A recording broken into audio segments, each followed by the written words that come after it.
In the final days of April 1945, Benito Mussolini, the once formidable dictator of Italy, was a shadow of his former self. His dreams of a grand Roman Empire had crumbled, reduced to ruins by the relentless advance of Allied forces. Mussolini's last refuge was in the northern Italian town of Dongo, where he had sought to escape the encroaching Allied armies by joining a German convoy retreating northwards.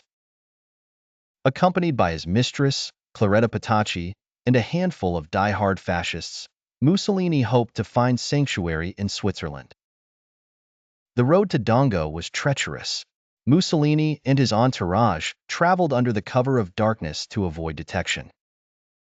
The once defiant dictator was almost unrecognizable, his crisp military uniforms replaced by tattered civilian clothes, his stout figure weakened by exhaustion and fear. As they neared Dongo, the convoy was stopped by Italian partisans, freedom fighters who opposed the fascist regime. Recognizing Mussolini despite his disguise, the partisans took him and his entourage into custody. The execution of Benito Mussolini was swift.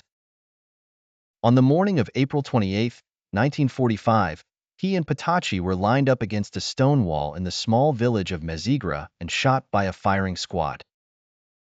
Their bodies were later transported to Milan, where they were displayed publicly in Piazzale Loreto, a grim symbol of the fall of fascism in Italy.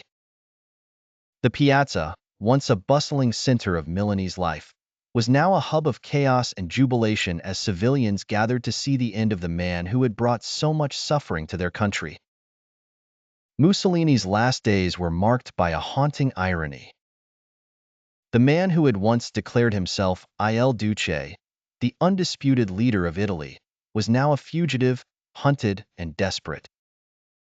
His grand ambitions had turned to dust, leaving behind a legacy of war, oppression, and sorrow. As the sun set on April 28, 1945, Italy began to reckon with the aftermath of Mussolini's rule, a country ravaged by war, divided by ideology, yet hopeful for a future free from tyranny.